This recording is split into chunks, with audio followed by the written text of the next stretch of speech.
no es que estamos en el mejor momento de la humanidad, estamos por muy lejos en el mejor momento de la humanidad. Ahora, paradójicamente hay una sensación de malestar individual y social. En el famoso story tras story, lo que uno está recibiendo, como vos decías, son estímulos de mundos completamente distintos que no son el que tengo aquí ahora y que necesariamente me van a generar como una sensación de falta de, ¿no? Por favor, no se desespere en formarse en IA. La clave no está en aprender a usar IA, la clave está en saber de tu negocio. La capacidad de reconvertirse me parece fundamental. La búsqueda también de traer soluciones nuevas y de cambiar procesos.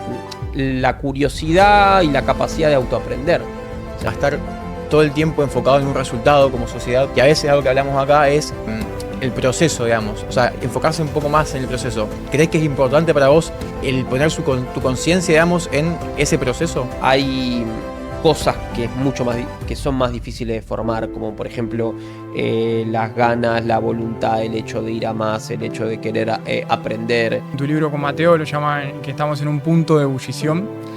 Contanos, ¿por qué? ¿A qué se refiere?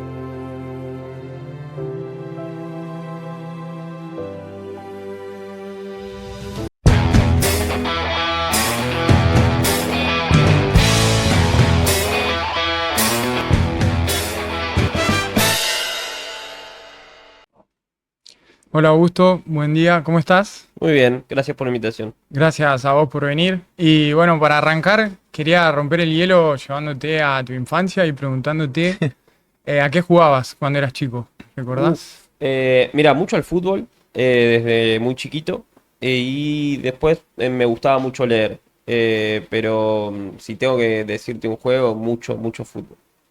Y Al arco, siempre al arco. ¿Siempre al largo? ¿Y qué leías? Me interesó eso. Mira, como que entré al mundo de la lectura también por el fútbol, me Ajá. acuerdo de la revista El Gráfico, y después de ahí de todo, o sea, algo de literatura, pero fundamentalmente mucho fútbol. Cuentos de Alejandro Apo, de Sacheri. Sacheri. Sí, muy vinculado al fútbol, después se fue desarrollando el hábito y bueno, y el fútbol empezó a quedar de lado. Excelente. Augusto, si no tenías que comentar cuál es tu superpoder a día de hoy, el más humano. Mira, yo creo que la curiosidad, o sea, la curiosidad y la búsqueda de siempre en cualquier proyecto que uno esté, dar el 150%, ¿viste? O sea, yo creo que es muy común esta cosa de tratar de ir a hacer las cosas para zafar. Como hacer, bueno, lo tengo que hacer, lo hago más o menos. Me parece y me gusta buscar gente así también para trabajar, gente que da más de lo que debería dar. Me parece que eso, no sé si es un superpoder, vamos a ver, pero sí creo ¿Te que sentís ayuda identificado? mucho yo creo que ayuda mucho a hacer las cosas bien, ¿no? Si apuntás Totalmente. al 150% y te sale el 100, vas a estar bien. Excelente. Buenísimo. Hablaste de curiosidad y acá es algo que nos interpela mucho, el hecho de aprender. Siempre hablamos de aprender como un juego y como de repente ir desbloqueando niveles, si se quiere, de curiosidad en ese aprendizaje. Y me imagino, bueno, una persona como vos que estudiaste en 7 universidades distintas, de 6 países diferentes, quizá ya lo mencionaste, ¿no? Seguramente empatizás con eso. ¿Cómo fue ese proceso, esa aventura, digamos, de pasar por todas esas experiencias de aprendizaje? Mira, en parte mucho vinculado con esta búsqueda de conocer lugares nuevos o conocer culturas nuevas. Empecé a básicamente aplicar a cuanta beca había, y fueron apareciendo y saliendo distintas cosas. Paradójicamente eso no estaba atado a un plan, o sea, no es Mira vos. que Bien. había un plan de decir, bueno, quiero estudiar en tal lado, entonces me voy a formar para eso. Básicamente cuando estaba en la universidad apareció la posibilidad de una beca, y tenía como dos elecciones, ir a España, donde todo el mundo elegía ir a España, o a Chile. Y yo elegí ir a Chile, primero porque la Universidad, la Católica de Chile, es una universidad con mucho prestigio, y segundo porque también entendía que la mayoría de la gente iba a querer ir a España, entonces dije, bueno, vamos a tener más posibilidades acá. Em, Y ahí como que empezó ese camino, o sea, le empecé a agarrar el gusto de decir, bueno, 6 meses a una universidad distinta, conozco personas diferentes, profesores distintos con otra lógica. Y bueno, ahí le empecé a agarrar el gusto y empecé a hacerlo. Creo que, dicho eso, digamos, de todo, de cada una de esas experiencias, me llevo cosas que capaz no estaban tan vinculadas con lo académico. Claro. O sea, lo académico era una parte más de un montón de otros aprendizajes. Que seguramente te abrieron la cabeza, ¿no? Y el hecho también de nutrirte de distintas culturas, ¿no? Bueno, seguro, porque también cuando sos estudiante extranjero en una universidad es como que de alguna manera estás obligado a socializar con personas totalmente diferentes. Y de ahí surge, o sea, surgen muchas experiencias o muchas, entre comillas, anécdotas que te ayudan mucho a entender el mundo más allá de nuestro ombligo, ¿no? Es decir, para que te des una idea, yo en Estados Unidos, en Universidad de Massachusetts, estuve conviviendo un mes con un grupo de pakistaníes, donde la cultura es extremadamente diferente, ni hablar de, obviamente, de la comida, los bailes, el vínculo Claro. entre los hombres y las mujeres, o sea, todo eso es como, si no te tomás la decisión de por lo menos tratar de entender, cambia mucho. Eh, entonces, bueno, esos son cosas que van alimentando, si se quiere, un perfil a lo largo del tiempo, pero sin un plan concreto de hacerlo. Y me quedo mucho con el tema de las experiencias, como decía Cerati, son intransferibles. Y lo conecto con algo que creo que comentabas recién, el hecho de, por ejemplo, vivir un mes con pakistaníes genera una complejidad. Y algo que hablamos mucho acá en el podcast es ver la complejidad como un juego, a veces, o buscamos hacerlo de esa manera con Paulo, por el hecho de que te lleva a otros lugares y nuevos aprendizajes, nuevas experiencias, como decíamos, y queríamos conocer cómo te llevas vos con la complejidad o cómo te referencias con eso. Mirá, o sea, las personas que estudian complejidad organizacional, por ejemplo, Dave Snowden, lo que dicen es, bueno, los escenarios hay que dividirlos en simples, complicados, complejos y caóticos, ¿no? Entonces, bueno, el escenario complejo es un escenario donde lo que pasa o la gran característica es que no hay manuales. O sea, no hay experiencia previa que te permita darte vuelta y decir voy a tomar una decisión en base a estas buenas prácticas. Entonces, ¿qué es lo que hay que hacer? Básicamente en ese tipo de escenarios, experimentar rápido, generar aprendizaje. Entonces creo que está muy conectado. O sea, una experiencia compleja necesariamente te tiene que invitar a experimentar, probar y generar un aprendizaje rápido que te lo pueda llevar para la vida. Entonces yo lo veo medio así. Obviamente hay momentos en el que uno tiene más ganas de vivir esas experiencias y hay momentos donde uno prefiere estar moviéndose en escenarios y situaciones más cómodas, si se quiere. Pero creo que es algo que siempre sirve para aprender si uno lo elige o lo busca. No sé, por decirte algo, experiencias de ese tipo, a mí me ha tocado, por ejemplo, eh, convivir en España durante un año con una persona a la que no conocía, que era mi compañero de habitación. Bueno, ahí de vuelta estás acostumbrado, estás obligado a encarar una conversación, a compartir con otra persona, a adaptarte a otras costumbres, y todo eso te va ayudando. Hoy capaz no lo elegiría, pero bueno, en el momento está bueno. En base a esta combinación de cosas que ya nos fuiste contando, ¿cómo, bueno, escribiste ya varios libros?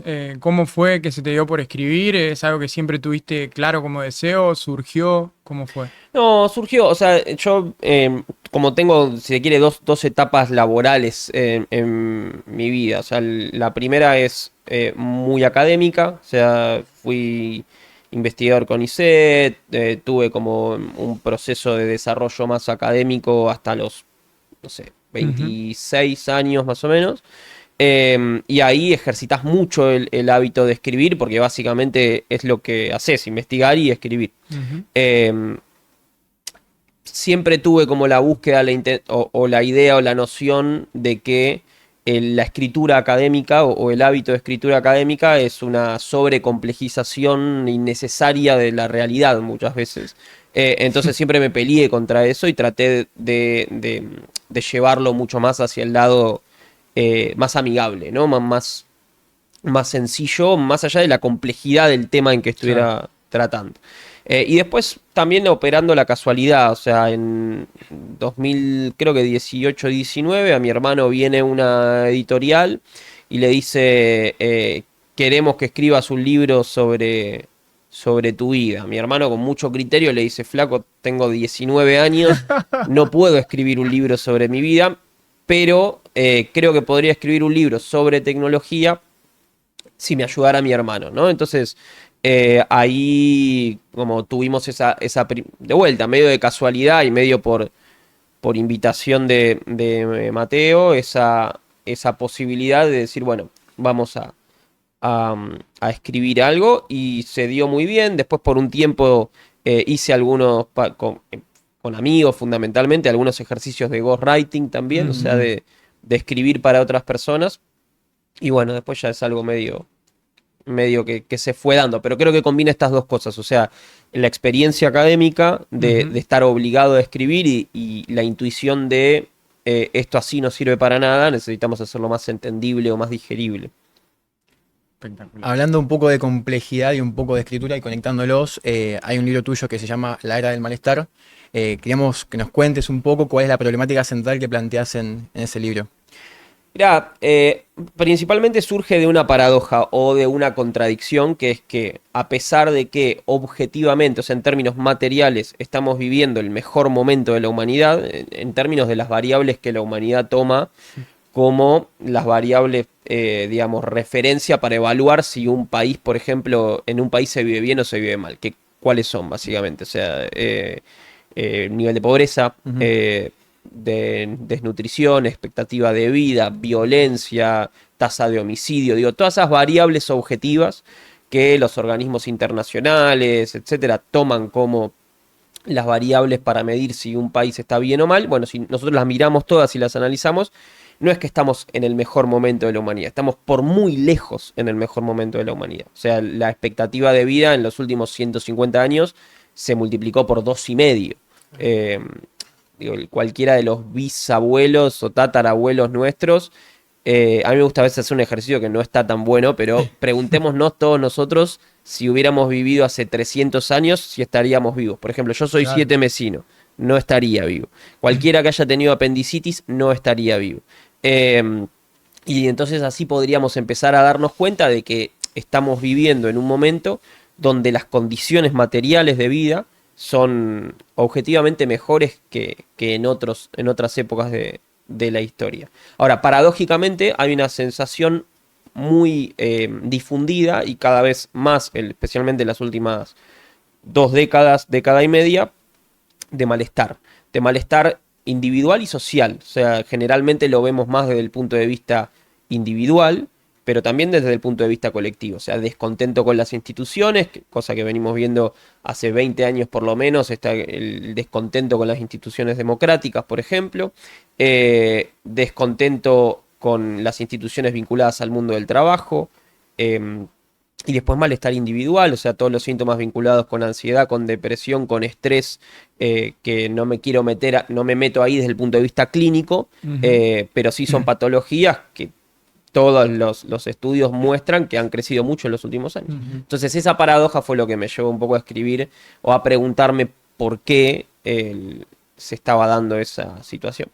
Bueno, vamos a intentar meternos en esa paradoja y en esa complejidad. Hablas en el libro de un concepto que es la sociedad frictionless o de bajo fricción. Contanos de qué se trata ese concepto. Bueno, el concepto de frictionless es un concepto que está buenísimo si nosotros lo llevamos al software o a la experiencia de usuario de un producto digital. De hecho, viene de ahí. Este concepto en Microsoft se hablaba de next, next, next. O sea, como querés instalar algo y tocas 3 botones que es next y ya está.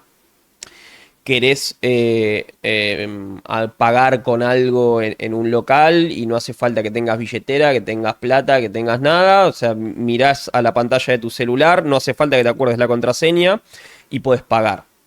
No hace falta que te acuerdes de llevar la SUBE, podés ir en el colectivo y así con prácticamente todo en nuestras experiencias digitales. Es decir, todo está pensado para que no nos cueste. Ujú. O sea, que no nos cueste esfuerzo, que no haya fricción a la hora de abrir una cuenta, la abrís con Google, a la hora de pagar, a la hora de descargarte algo. Está pensado para que no haya fricción. De hecho, hay algo que hace hasta ya se pasa para el otro lado. No sé si los que tienen iPhone y Mac, si copian algo en el iPhone, se pega directamente en la Mac y viceversa. O sea, ya ni siquiera tenés que mandártelo por algún lado para copiarlo. Bueno, el punto es que eso está muy bueno para cuando nosotros lo llevamos al software o al diseño de experiencia de usuario, pero cuando lo trasladamos a otras dimensiones de la sociedad, medio que somos una generación que está acostumbrada por un lado a lo frictionless y que de alguna manera cuando queremos trasladarlo eso a nuestros vínculos sociales nos genera un problema, ¿no? Es decir,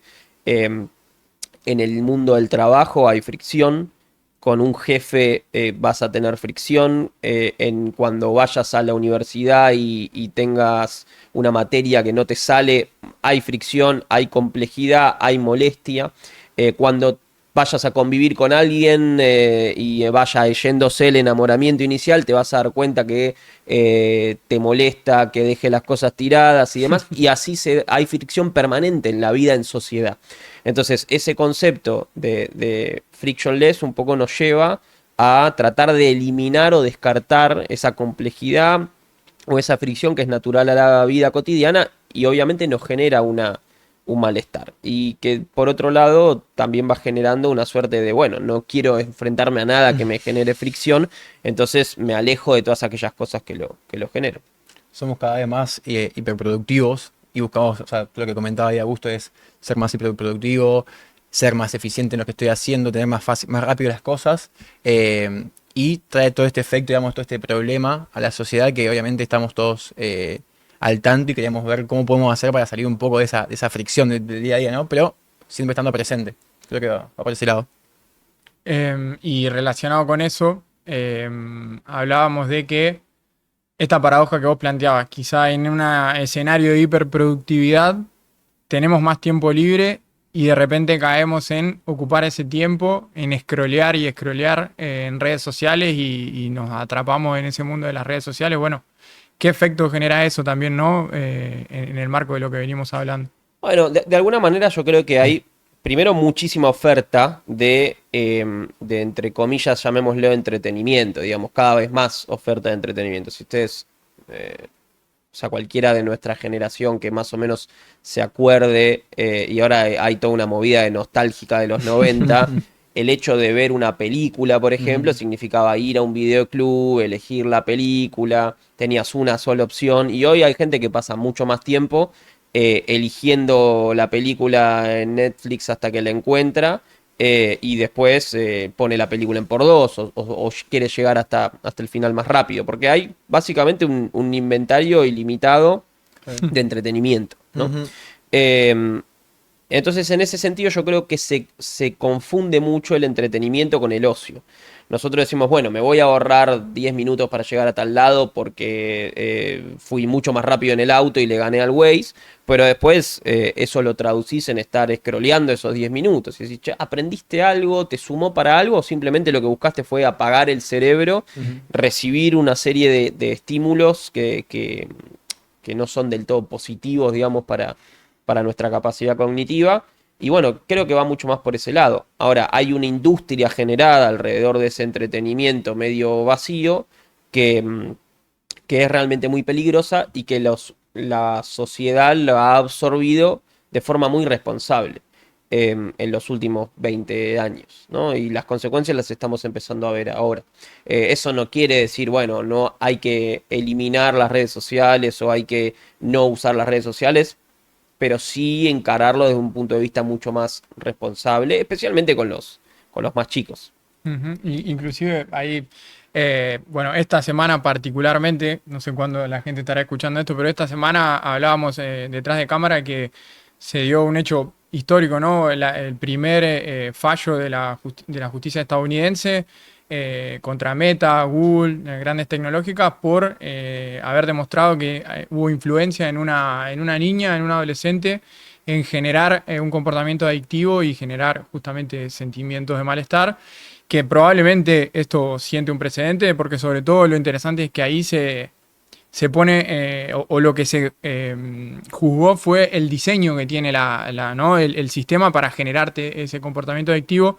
Y un poco lo hablábamos en el famoso story tras story, lo que uno está recibiendo, como vos decías, son estímulos de mundos completamente distintos que no son el que tengo aquí ahora y que necesariamente me van a generar como una sensación de falta de, ¿no? Y creo que eso contribuye al bienestar, al malestar del que hablamos, ¿no? Bueno, eso también tiene que ver con que nosotros podemos usar, y lo hablábamos también atrás de cámara, las ciencias del comportamiento, si se quiere, desde un punto de vista positivo o negativo. O sea, lo podés usar para generar una adicción Sí. o en la disciplina del nudging, por ejemplo, usarlo para generar un comportamiento social positivo. O sea, está estudiado que si yo, por ejemplo, para mandarte una factura de un impuesto, te muestro una imagen de lo que se está haciendo con esos impuestos, por ejemplo, se está arreglando tal hospital o lo que sea, la tasa de cobrabilidad aumenta. Bueno, eso se llama, es una disciplina que surge en el Reino Unido, se llama nudging, que significa como empujoncito. Ahora, de la misma manera que sucede eso, yo puedo usar esas mismas técnicas, esas mismas ideas de cómo funciona el cerebro humano para inducirte a comportamientos adictivos dentro de una plataforma digital. Y eso está bastante estudiado, o sea, desde la gamificación de algunas experiencias que te van dando recompensas por hacer algo dentro de la plataforma, que incluso hay situaciones que son medio border en ese sentido. No sé, por ejemplo, el caso de Duolingo, ¿no? O sea, Duolingo como plataforma está totalmente diseñada para que vos quieras aprender, que uno podría decir, bueno, está buenísimo porque es para aprender un idioma, pero yo he interactuado con mucha gente que te dice, uy, no, tengo que, antes de que sean las 12 tengo que hacer porque si no el loro de Duolingo se me... Entonces ahí hay una inducción de un comportamiento generado por una plataforma que muchas veces puede tener o puede generar consecuencias negativas. Y eso es algo que como sociedad tenemos que revisar. A veces las sociedades maduran y están en el momento para hacerlo. Si yo hace 10 años decíamos, che, las redes sociales son nocivas para... Bueno, la mayoría de la gente te iba a decir, estás loco, sos un anti-tecnología, anti-futuro, lo que sea. Y bueno, hoy creo que hay un momento en el que tenemos mayor madurez para evaluarlo. Creo que todo esto nos lleva también un poco como a estar todo el tiempo enfocado en un resultado como sociedad. ¿Por qué? Porque todo es más rápido. O sea, yo tengo que hacer algo y lo veo allá lejos, pero solamente quiero ver el resultado. Y a veces algo que hablamos acá es el proceso, digamos. O sea, enfocarse un poco más en el proceso. ¿Crees que es importante para vos el poner tu conciencia, digamos, en ese proceso? Bueno, el tema es que nuestra sociedad, digamos, de alguna manera, en las últimas décadas fue matando los procesos. O sea, fuimos tratando o fuimos valorando cada vez más o eliminando los procesos, ¿no? Desde cómo mostramos la realidad en redes sociales, como que parecería que no hubo ningún proceso para llegar a la situación, hasta la manera en que hoy, por ejemplo, las herramientas de inteligencia artificial nos responden como pareciera como que tienen todo en la cabeza y lo escupen, ¿no?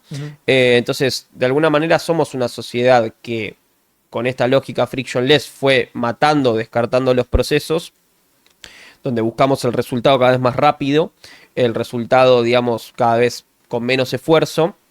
Y la verdad es que las cosas que probablemente más satisfacciones generan en la vida son cosas que requieren de procesos, de esfuerzo, de complejidad. Entonces ahí hay una paradoja que es complicada porque nos está pasando algo que nos está de alguna manera alejando de las cosas que necesitamos hacer para tener resultados.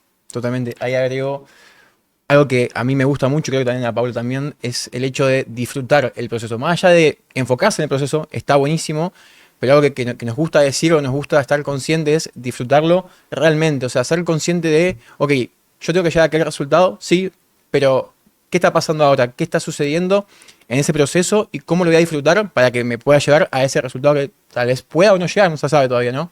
pero eso es un poco...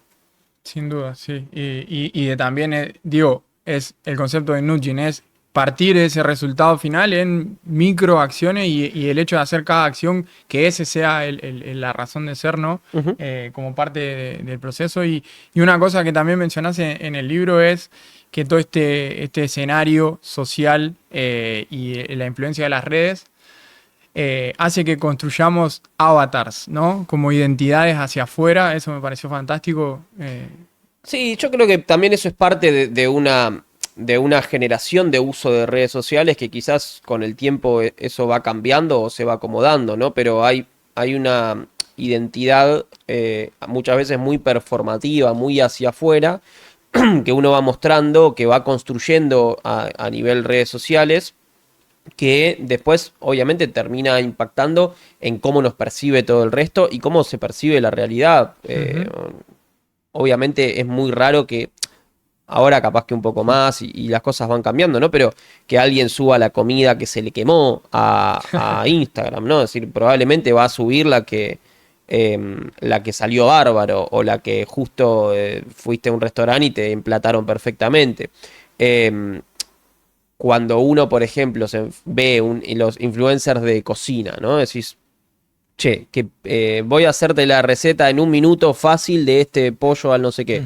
Bueno, te salió bárbaro, lo hiciste en un minuto porque básicamente te dedicas a eso. Yo lo quiero hacer, ensucio toda la cocina, es un desastre. Entonces, de alguna manera, toda esa identidad que se va mostrando, toda esa realidad ficcionada que se va mostrando en nuestra vida digital o en nuestro yo digital, tiene consecuencias sociales y colectivas también. Es decir, nos muestra una sociedad que en realidad no es tan así. Eso es algo que siempre pasó, o sea, la farándula siempre pasó. Claro. El tema es que ahora la farándula es tu vecino. Entonces eso genera una suerte de confusión muy grande. Ujú. Qué bueno. Y voy a sumar me voy a meter en otra complejidad. Hablamos, ¿no? De un estado de hiperproductividad, aceleración, fugacidad de los momentos. Y en conjunto a eso, en este momento histórico están pasando cosas en el contexto, sobre todo relacionadas a la disrupción tecnológica de IA y otras cuestiones que ustedes lo llaman, ustedes digo en tu libro con Mateo, lo llaman que estamos en un punto de ebullición. Contanos, ¿por qué? ¿A qué se refiere? Mira, ahí nosotros buscamos esa metáfora porque lo que queríamos expresar era la diferencia. Se viene hablando hace 10 años de aceleración, ¿no? Ujú. Y de que las cosas están cambiando cada vez más rápido y que estamos incorporando cada vez más tecnología y que eso hace cambiar la sociedad, las organizaciones, la educación, etcétera. Y que de alguna manera la respuesta ante eso tenía que ser adaptarnos rápidamente. Entonces vemos toda la cultura de la agilidad, todo el tema de la transformación organizacional, porque básicamente todo iba a cambiar y iba a seguir cambiando más rápido. Eso nos lleva como a una suerte de curva exponencial de transformación, es decir, todo va cambiando más rápido, cada vez más rápido, y entonces todos los años lo que vos planifiques ya queda antiguo. De hecho, hace unos días estaba hablando con una organización que me decía, bueno, nosotros tenemos un plan a 5 años de crecimiento, es como, bueno, o sea, va a ser difícil, ¿no? En los próximos 5 años poder atenerte a ese plan. ¿Qué pasa? Hay diferentes tipos de cambios a nivel organizacional, a nivel social. Hay cambios que son cuantitativos, o sea, aceleraciones, transformaciones dentro del sistema. Estamos en una oficina, antes usábamos papel, ahora usamos una computadora. Hay una dimensión de un cambio muy profundo en eso, pero dentro de todo la gente se siguió contratando más o menos de la misma manera. Los negocios se hicieron más o menos de la misma manera, incorporando la variable digital o la variable internet, pero dentro de todo la estructura organizacional es la misma, o es muy parecida. En cambio, yo creo que el cambio que estamos viviendo hoy con respecto a la inteligencia artificial nos lleva a una transformación que es cualitativa. Es una transformación que es mucho más profunda y que no es solamente, bueno, ahora incorporemos inteligencia artificial, sino que esto transforma radicalmente el mundo del trabajo, transforma radicalmente el mundo educativo desde su esencia. Y esa es la característica de una transformación cualitativa, que lo que cambia es la esencia de la cosa. Ujú. Y te lo pongo con 2 ejemplos para que no quede muy en el aire. La educación, ¿no? Hay una conversación, hace 10 años había una conversación, es cómo incorporamos programación y robótica al aula, porque ahora son habilidades que se están incorporando y demás. Hoy la conversación es cómo incorporamos inteligencia artificial en el aula. Yo creo que probablemente una conversación mucho más vinculada a un cambio cualitativo es, ¿tiene sentido que la educación tradicional, formal, sea lo que nos forme para el mundo del trabajo? Y probablemente no. O sea, yo puedo salir de una educación de 20 años de educación formal y con eso irme preparado para el mundo del trabajo. Probablemente no, porque lo que aprendí en esos años, que estaba basado en lo que hace 20 años pasaba, ya hoy no tiene ningún sentido para lo que me tiene que servir para lo práctico, para el hacer en el mundo del trabajo. Y si nosotros nos ponemos a pensar, la universidad o la escuela, la universidad no siempre fue algo que nos preparó para el mundo del trabajo. La universidad medieval no te preparaba para trabajar porque la gente que iba a la universidad no trabajaba. Entonces, eso significa un cambio cualitativo, eso significa como este punto de ebullición. O sea, estamos pasando de un estado determinado, que es el mundo de la modernidad industrial, que se pensó para una realidad de hace 150 años, a algo diferente. Entonces, la forma de organizar la educación probablemente tenga que cambiar. La forma de organizar el trabajo va a cambiar. O sea, la organización moderna que nosotros tomamos como algo dado es algo que es propio del siglo XX, no anterior al siglo XX. O sea, anda a mirar la empresa más longeva que esté hoy operando en el mundo y debe ser la más longeva de 1800 y pico. Claro. Básicamente porque las organizaciones como estructura de ordenamiento del mundo del trabajo y de los negocios surgen en un contexto de modernidad industrial que hoy se está quedando cada vez más antiguo. Entonces, las organizaciones pueden decir, bueno, ahora vamos a ser ágiles y ahora vamos a incorporar una célula de agilidad y no sé qué, y va a llegar un momento que no vas a poder absorber el cambio tan masivo y tan brusco que estamos teniendo y habrá nuevas formas de trabajo, nuevas formas de organizar el trabajo. De hecho, el overemployment, el hecho de que gente de nuestra generación tenga 4 o 5 trabajos, lo que te está diciendo es que las estructuras que ordenan el trabajo no pueden responder a una demanda o un cambio que hay hoy y que no es solo inteligencia artificial, pero un cambio que hay hoy en la modernidad industrial. Último ejemplo con respecto a esto es el Estado moderno. El Estado es una institución que surge, se le pone como fecha siempre a las cosas muy exactas, pero se habla de 1648, ¿no? No tenemos que ser tampoco tan exigentes con la exactitud, pero hablamos del siglo XVII, siglo XVIII, es decir, estamos hablando en ese momento del Estado moderno. La palabra Estado viene justamente del latín status, o sea, lo que se busca es conservar un status quo. O sea, el Estado surge para ordenar el caos y se volvió demasiado rígido y busca ser rígido y busca ordenar y busca no cambiar. Y entonces no sé si el Estado moderno es la organización que puede gestionar la complejidad de las sociedades humanas del siglo XXI o del siglo XXII. Probablemente no. Y no nos pongamos tan nostálgicos, o sea, tiene 400 años, en la historia de la humanidad es media página. Entonces, creo que de eso tratamos de hablar cuando hablamos de punto de ebullición. Creo que me extendí un poco, pero quería como darle el... Excelente.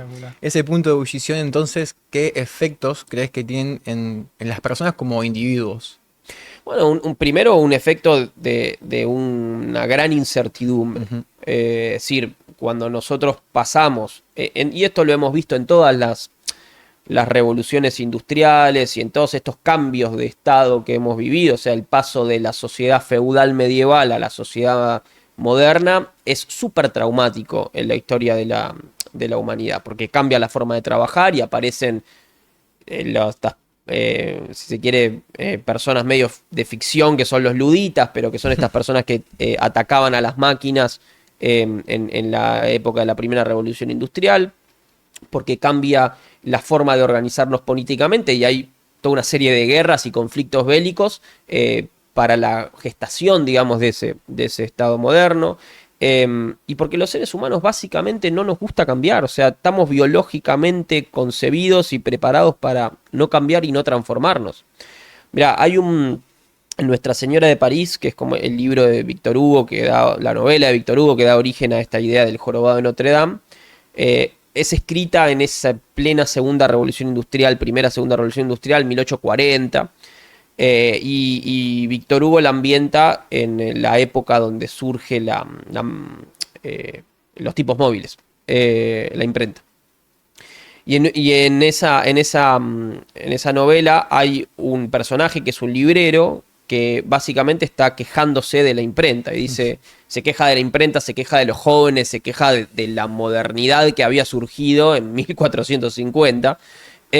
Y tiene una frase que dice, bueno, ahora con la llegada de la imprenta, yo que soy librero, voy a perder mi negocio y se va a ir toda mi industria al tacho. Y uno, viéndolo con el diario del lunes, dice, bueno, este tipo no entendía nada de su propio negocio.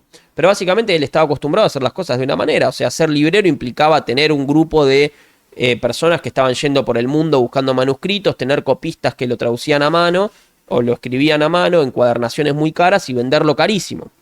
Acababas a vender 2 libros por año y te alcanzaba para todo el año por cómo era el mercado. Bueno, la imprenta con la masividad que trajo de los libros cambió radicalmente, bajó la barrera de entrada para generar ese negocio y cambió el mercado.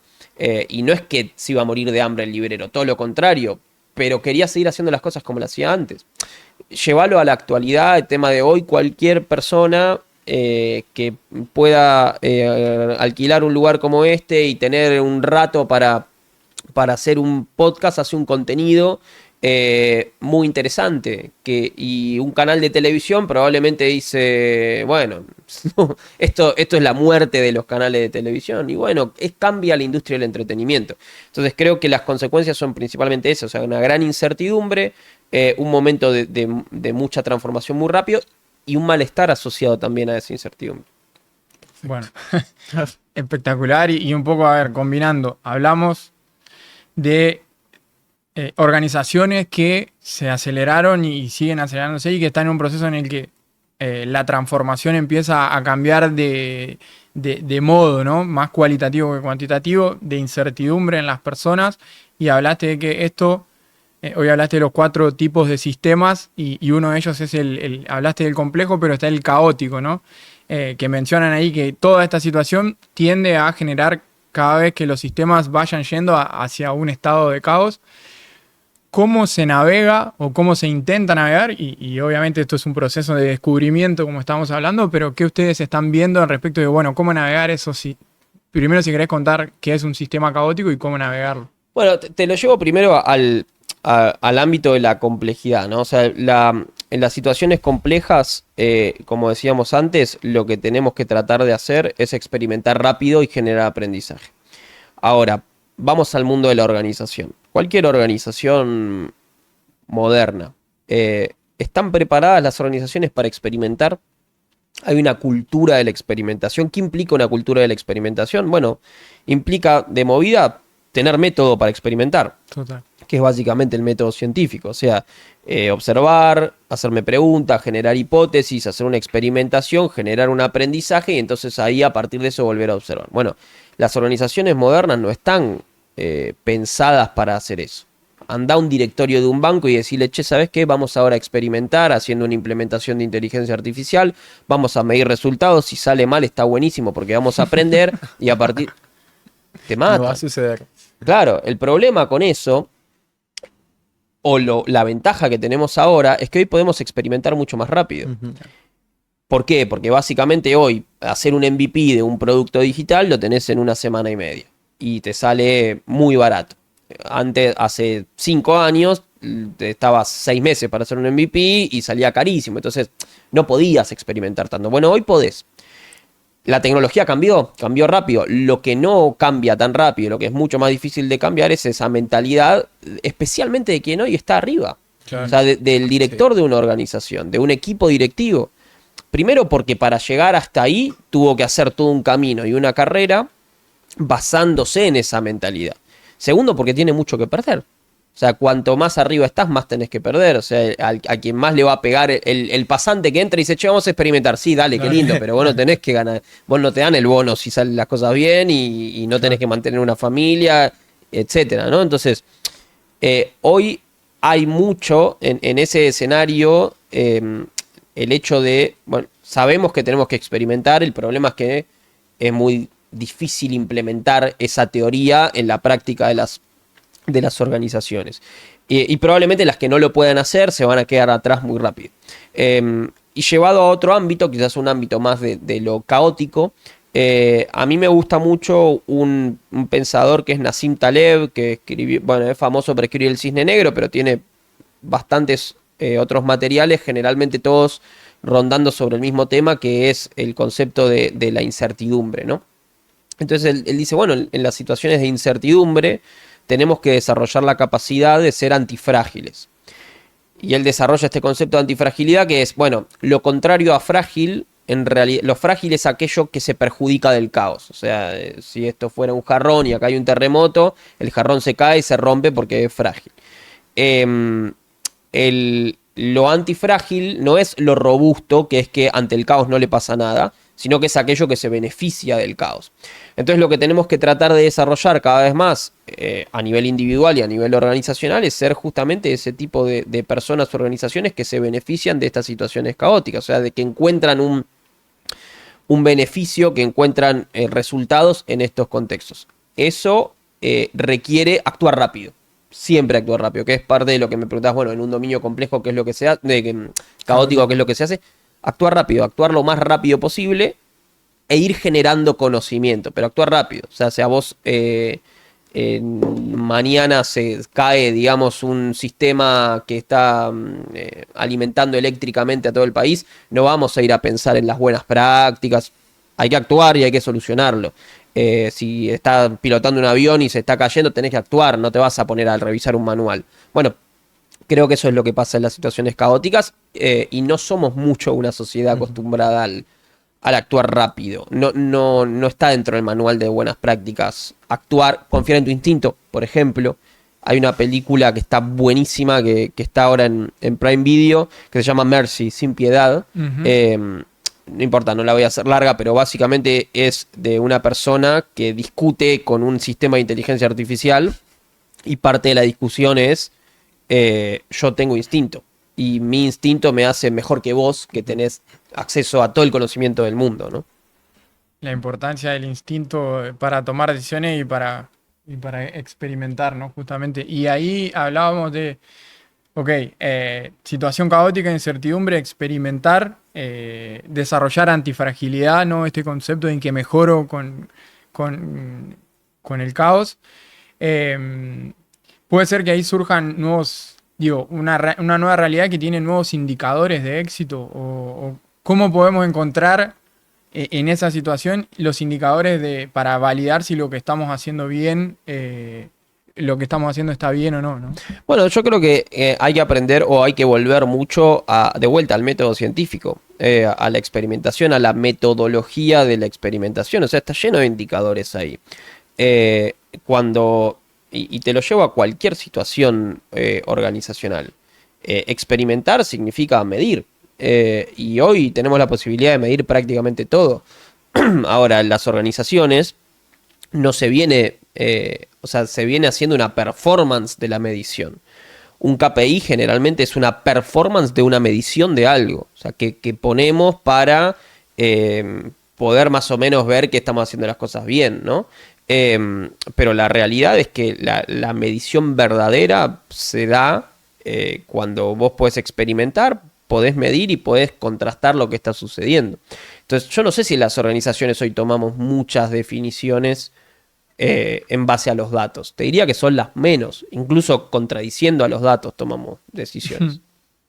Qué barro. Excelente. Ahí hay un concepto que quiero agregar porque lo venía sacando como conclusión de lo que estabas diciendo, que es un concepto que nos gusta mucho a nosotros, que es el concepto de flow, que lo dice Murilo Gant, que lo que conlleva es estar entre el orden y el caos, en la intersección de ellos, es donde es lindo vivir, es lindo transitar. ¿Por qué? Porque ese orden es la planificación, la organización y demás, y ese caos, que en realidad caos se lo ve como una palabra muy, muy fea, muy mala, pero en realidad el caos, si uno lo ve con otra perspectiva, como hablábamos, ¿no? Siempre de las perspectivas, es eso de que te da la posibilidad de conocer lo nuevo. Entonces, a veces pensarlo como que ese orden es el que organiza lo nuevo que viene del caos. Y a veces, conectándolo con lo que comentabas de estas personas, los líderes que tienen que cambiar su forma de pensar y demás, ¿cómo crees que tienen que transitar o cómo se van a resignificar estas nuevas habilidades de esos líderes y de las personas para poder entrar en este estado? Mira, está buenísimo el punto porque la realidad es que hoy no sabemos muy bien qué tipo de liderazgo necesitamos para transitar esto, ¿no? O sea, el problema muchas veces es que hay mucho escrito y mucho hablado sobre el tema. Entonces se habla mucho, por ejemplo, sobre liderazgos más empáticos y liderazgos más humanos y quizás cuando nos ponemos a ver en la realidad las personas que han logrado transitar contextos caóticos y grandes líderes de la historia no han tenido ese tipo de liderazgos. O sea, probablemente han tenido liderazgos, o sea, han tenido brillantez y han sido, no voy a decir la palabra, ¿no? Pero han sido bastante complicados, ¿no? Sí, sí. Te traigo dos conversaciones o dos discusiones para esto. Hay una discusión histórica sobre el liderazgo que se da no se da efectivamente entre ellos, pero es como que se da medio filosóficamente entre los maquiavelos que hablan de un liderazgo, ellos llamarán más realista, o sea, de ver la realidad y no, si se quiere, idealizar la realidad. Y la escuela del humanismo español, digamos, de la escuela de Salamanca, del humanismo español del siglo XVI, que básicamente plantean, él hablan de como del buen gobernante, como del buen príncipe, como contraposición al de Maquiavelo. Bueno, el príncipe que tiene valores cristianos, era en esa época, ¿no? En ese momento. Y esa discusión creo que sigue hasta hoy y está presente permanentemente en ese duelo entre lo que queremos que la cosa sea, o sea, lo que nos gustaría, el deber ser, aquel líder empático que consulta a todos, que es justo, que es bueno, y el ser, o sea, y lo efectivo, lo eficiente, ¿no? Que es el líder más maquiavélico. Maquiavélico que hoy tiene una connotación muy negativa a la palabra, pero que lo que busca expresar es como un realismo. De hecho, cuando Maquiavelo escribe, una de las cosas más interesantes en ese momento de la escritura es que lo que dice lo basa en experiencias concretas, en casos de líderes del mundo, que eso era parte de algo que no se hacía, o sea, se escribía siempre más desde el deber ser. Entonces creo que hoy estamos en esa discusión, o sea, hay una discusión de lo que nos gustaría que sea, de qué tipo de liderazgos nos gustaría tener, y que está bien tenerla, no está mal. Y después hay una conversación, una discusión de cuáles son los liderazgos que entregan resultados y que entregan resultados en los momentos de crisis, de complejidad, caóticos, ¿no? Y yo creo que ahí se da como una suerte de paradoja porque probablemente no son los mismos tipos de liderazgos los que queremos con los que entregan resultados. No sé si alguno de nosotros quisiera trabajar para Elon Musk o para Steve Jobs. Pero bueno, son personas brillantes que han logrado resultados brillantes. Wow. Más allá del liderazgo, lo llevo también a todas las personas que trabajamos en organizaciones. ¿Cómo crees que se resignifican las capacidades, las habilidades humanas en este nuevo mundo de interacción con la inteligencia artificial, en lo personal y en lo colectivo dentro de las organizaciones? Mira, yo empecé a estudiar temas de futuro del trabajo en 2017, cuando estaba en Microsoft. También, medio de casualidad. Desde ese momento, y seguramente antes también, hablamos de cuáles tienen que ser las habilidades para los humanos del futuro. Y si vemos todos los estudios de futuro del trabajo del 2015 para acá, o sea, hace 11 años, todos van diciendo habilidades distintas. O sea, todos los años decimos algo diferente de cuál es la habilidad para cuáles son los trabajos del futuro. Creo que hay una necesidad de certeza con respecto a eso que es muy difícil de brindar. Y que si yo acá en este momento te dijera, mirá, tenemos que tener pensamiento crítico, claro, tenemos que ser creativos. O sea, está bien, podría ser, pero la verdad que no estoy tan seguro de cuáles son esas habilidades. Lo que sí te puedo decir es que lo que estoy viendo ahora en este momento es que se requiere primero mucha... que la gente por favor no se desespere en formarse en IA. ¿no? O sea, ahora tenemos que aprender a preguntar, ¿no? Es el típico concepto que escuchamos de ahora vamos a ser preguntadores o prompteadores y tenemos que aprender a preguntar.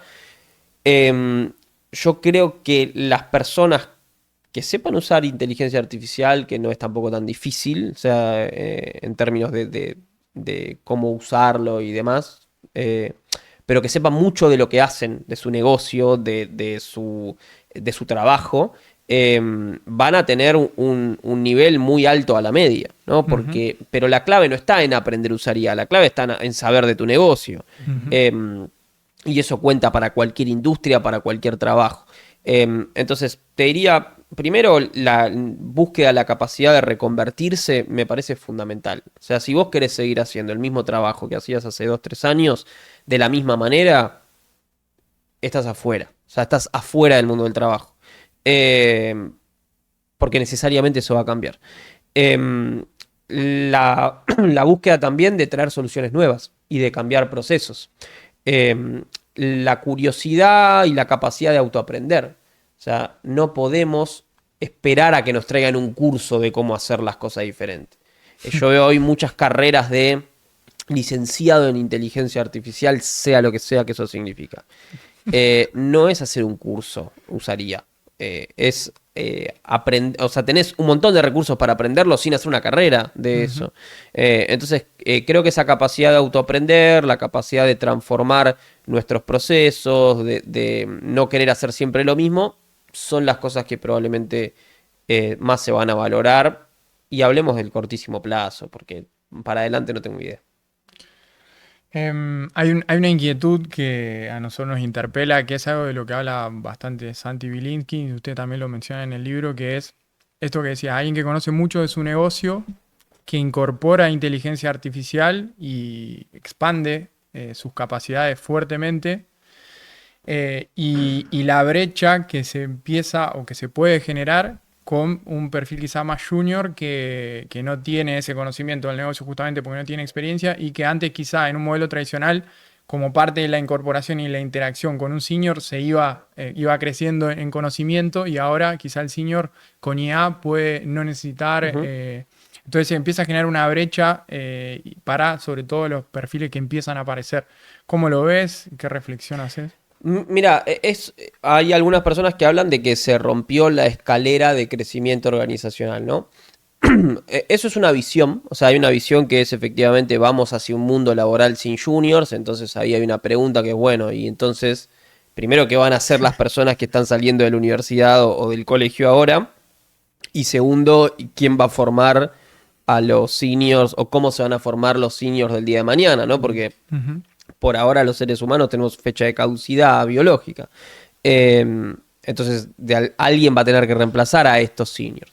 Esa es una conversación y una postura y hay otra visión y creo haber escuchado a alguien de IBM global decir esto. Dice, nosotros estamos contratando más juniors. El tema es que estamos contratando juniors distintos, o sea, con ciertas características que van a ser seniors muy rápidos y que nos vamos a dedicar a formarlos para que sean grandes seniors a otra velocidad.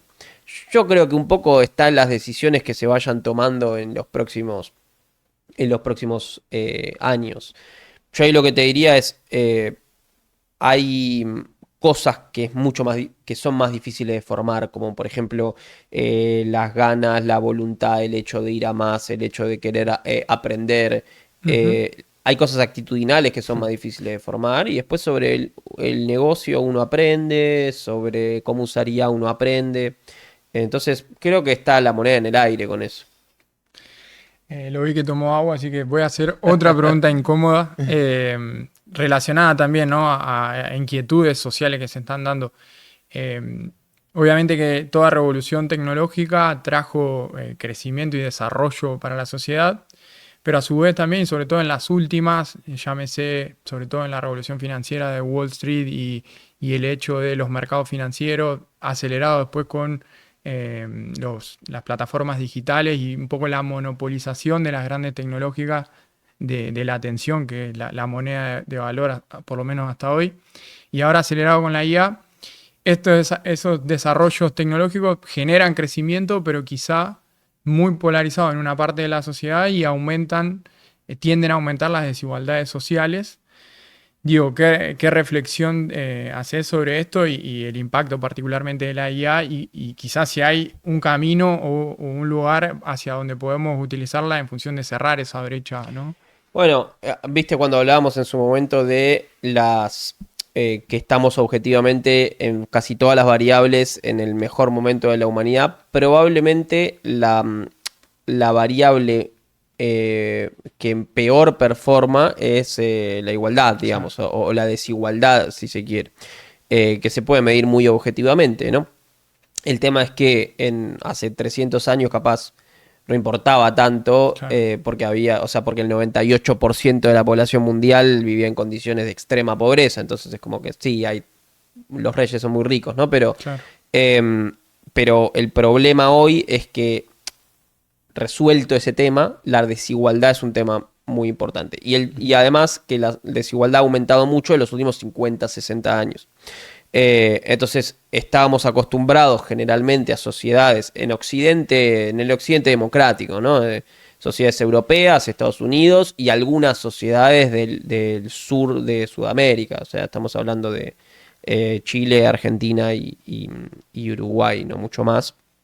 Pero estábamos acostumbrados a una sociedad con una clase media muy fuerte, donde siempre hubo gente muy rica y gente muy pobre, pero en líneas generales son sociedades de clase media.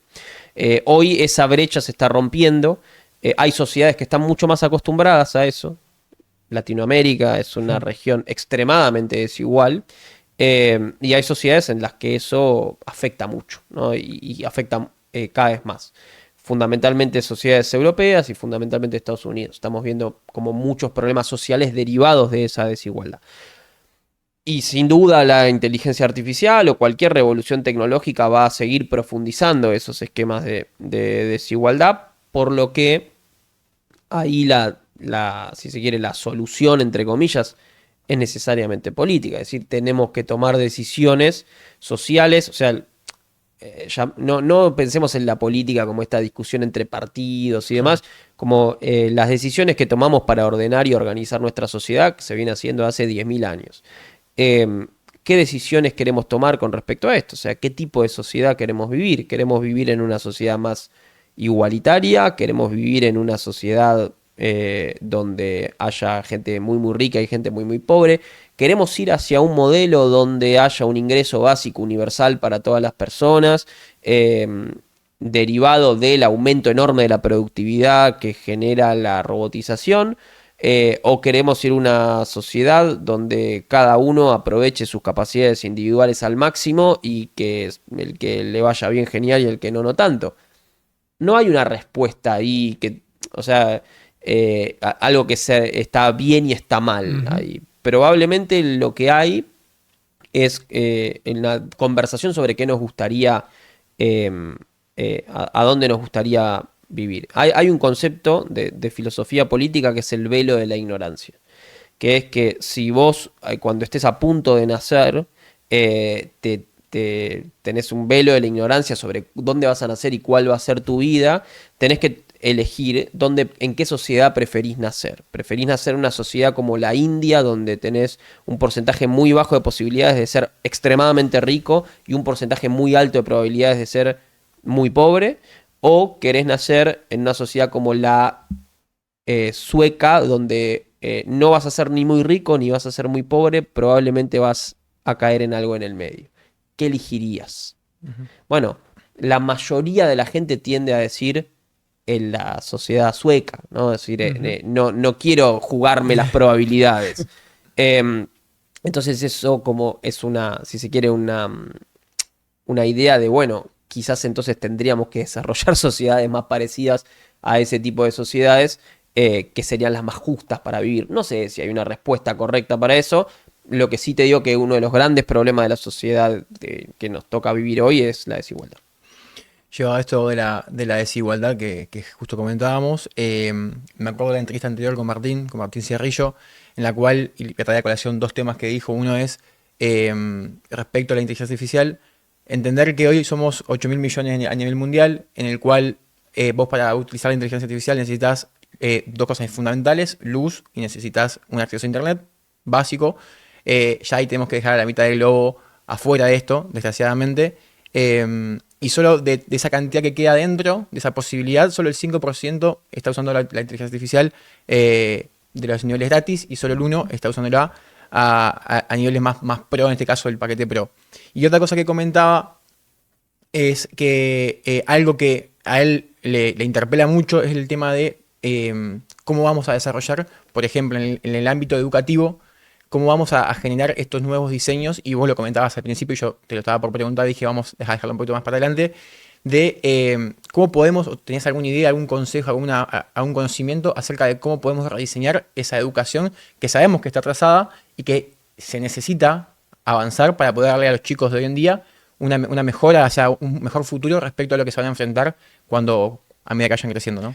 Bueno, yo creo que ahí hay dos preguntas que son distintas para hacernos en términos educativos. La primera es, bueno, ¿cómo hacemos para que este sistema sea más eficiente? Hay un montón para hacer. O sea, Sí. estamos muy atrasados en Perfecto. cuanto...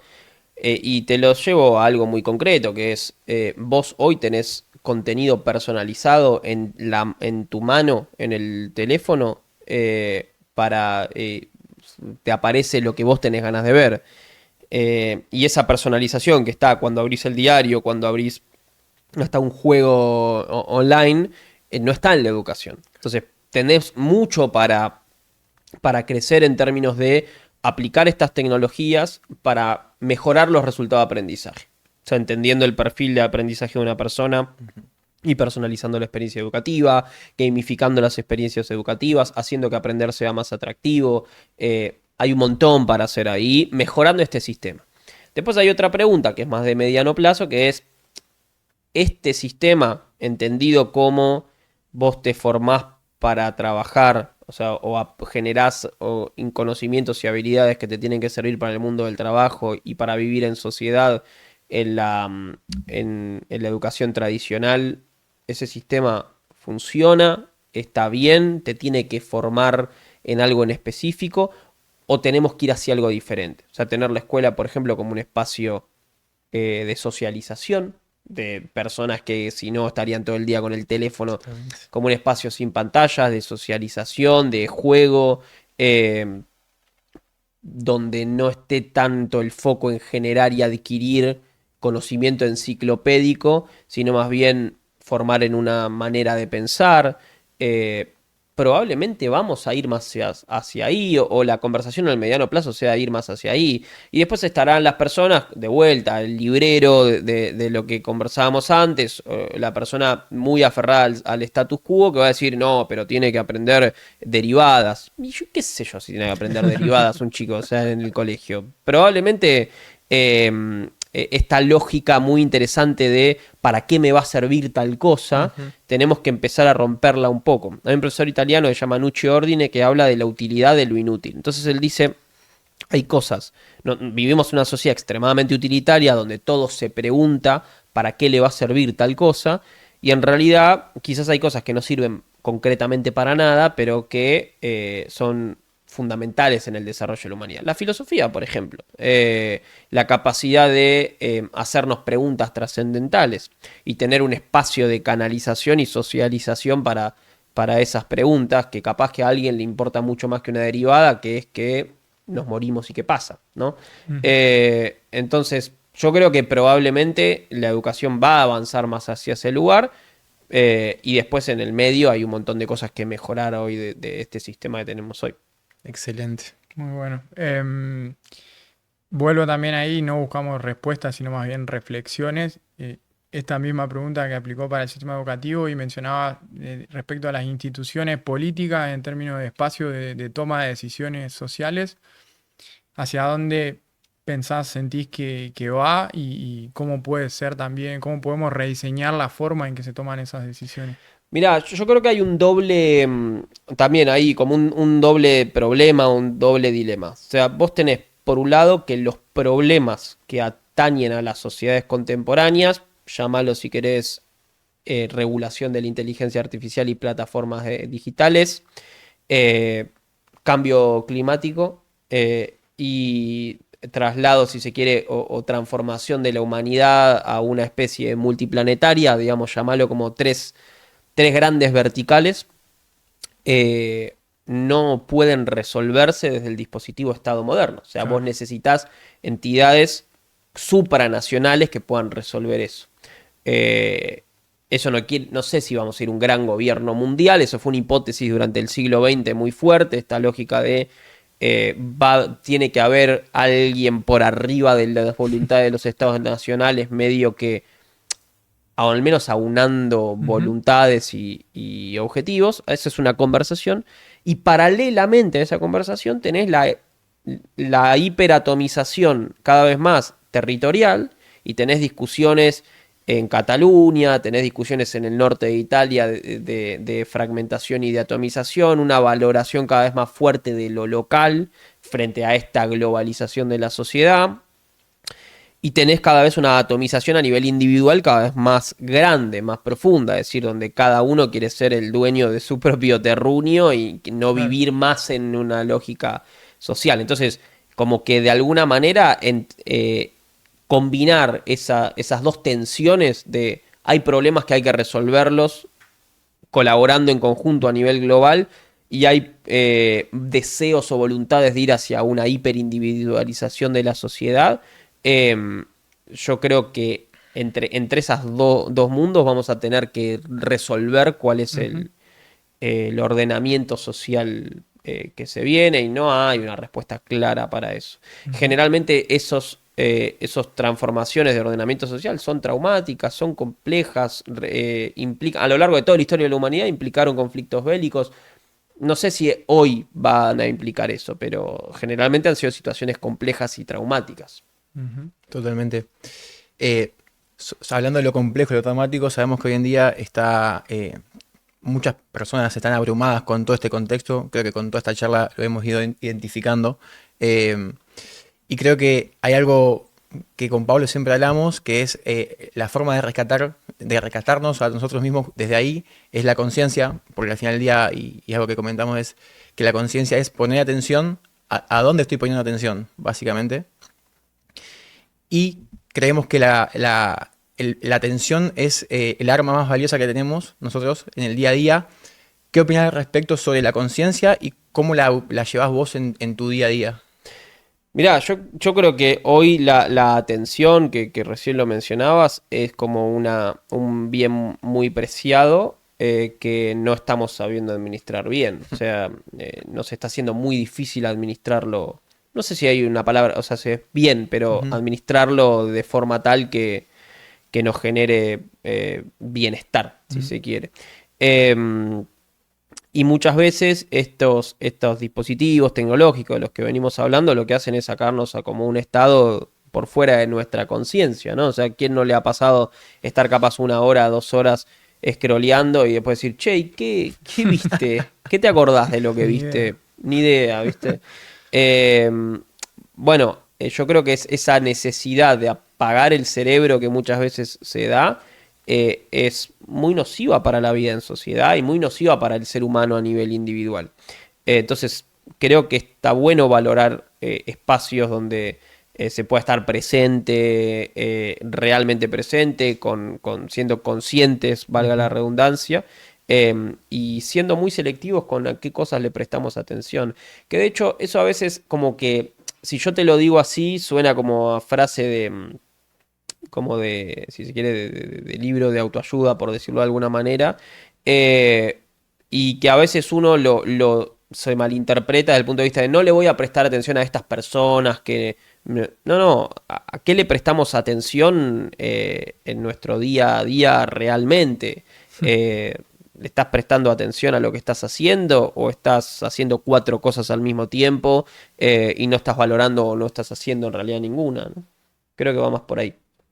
Me encanta. Y creo que también, digo, en este contexto de incertidumbre, el hecho de cuidar nuestra atención y de empezar justamente a prestar atención a qué le damos atención, contribuye con el autoconocimiento, que al final del día, en un espacio de incertidumbre, qué bueno poder conocerme lo mejor posible para saber cuáles son mis herramientas, mis fortalezas, mis mis puntos de oportunidad a la hora de navegar esa incertidumbre, ¿no?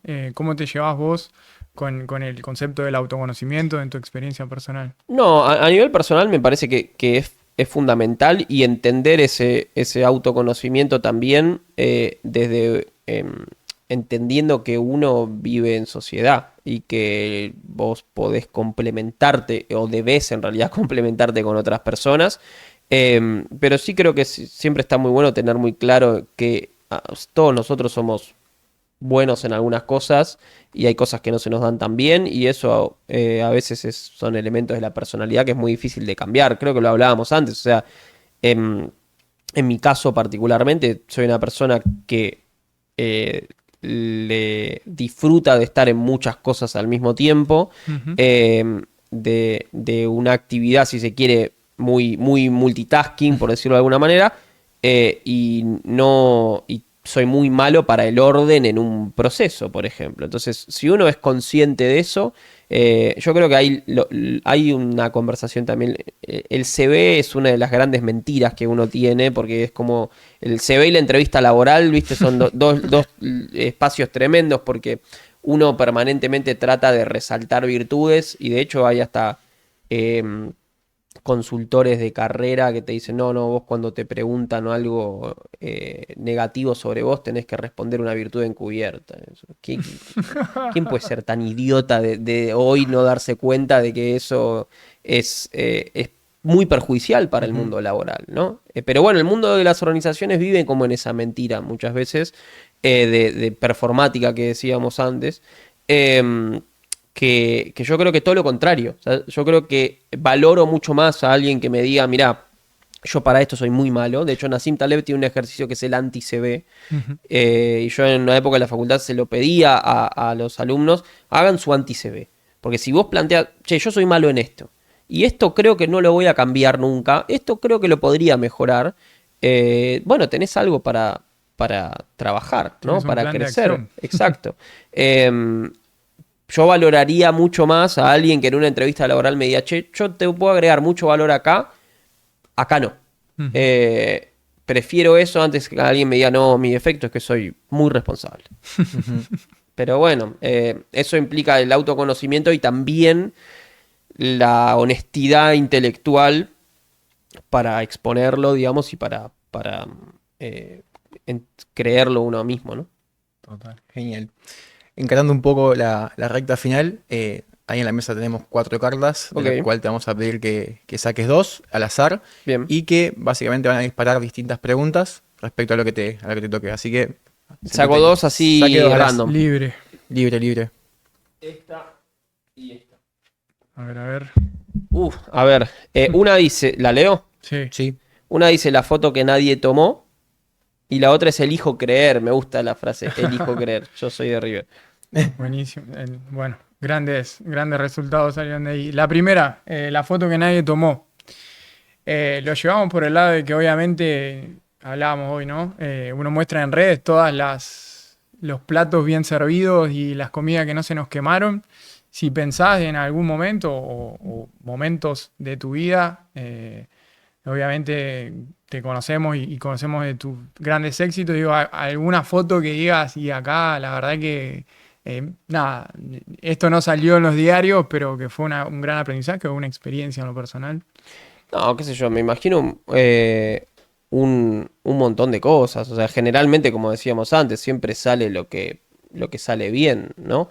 Em, pero así como, o sea, pensándolo así, lo que te diría es lo siguiente. Yo cuando entré a la carrera de Ciencias Políticas, Relaciones Internacionales, entré con un objetivo súper claro y con algo que realmente tenía muchas ganas y creía que era como mi salida laboral, que era hacer la carrera diplomática.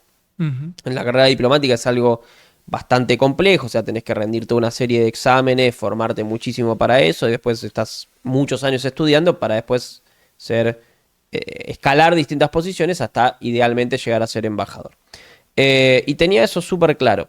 Y a medida que fui en la carrera, avanzando en la carrera, como que me fui decepcionando cada vez más de esa decisión o de esa idea, de lo que yo creía que era ese mundo. Y bueno, ahí como que tuve un momento de mucha, si se quiere, incertidumbre sobre, bueno, pero hice todo esto para ser diplomático y al final me doy cuenta que no me gusta este Claro, mundo. sí, sí.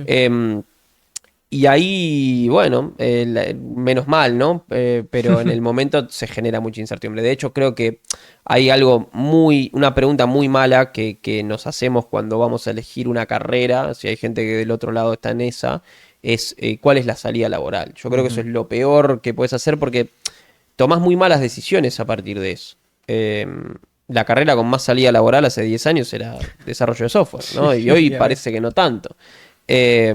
Entonces, creo que se toman muy malas decisiones desde ese punto de vista.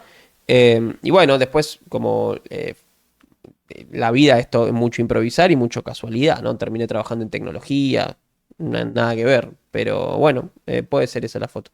Me agarro un poco, para la segunda, me agarro un poco de la palabra casualidad que acabo de comentar, que como bien dijiste es elijo creer y a nosotros nos apasiona y está un poco relacionado también con el concepto que habíamos hablado de flow, pero un poco lo que buscábamos con esa carta era preguntarte, porque sabemos, como dijimos al principio, que sos una persona que estudió en 7 universidades y países distintos, que le gusta saber por qué las cosas, le gusta entender por qué suceden las cosas y cómo van a seguir a futuro.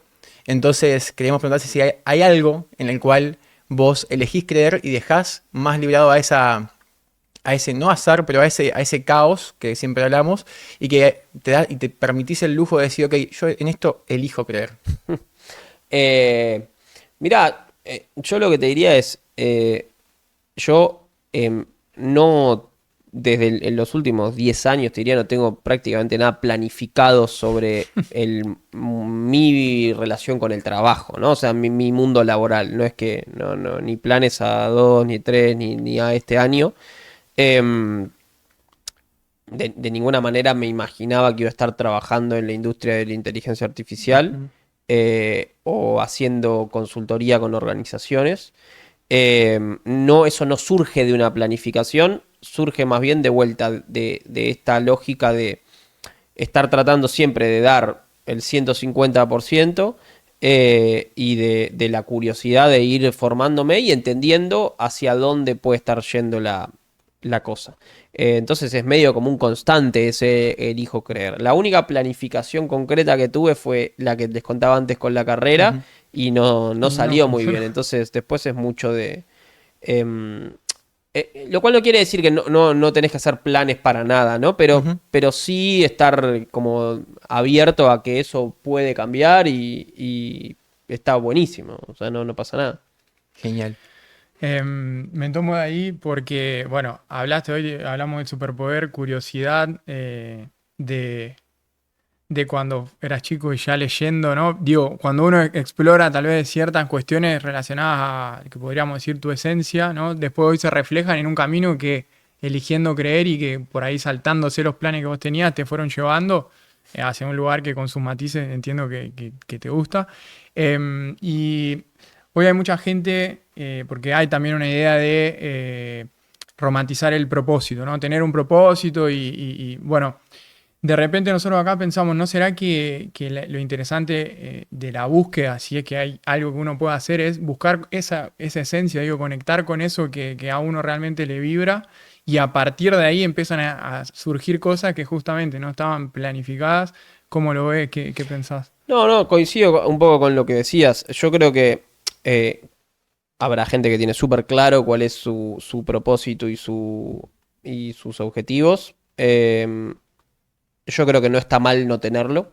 No es o sea, está buenísimo alguien que lo tenga, pero no está mal no tenerlo. Y eso tampoco significa decir, bueno, voy a vivir la vida Claro. así y que venga lo que venga. O sea, hay objetivos más de corto plazo, hay objetivos que pueden cambiar.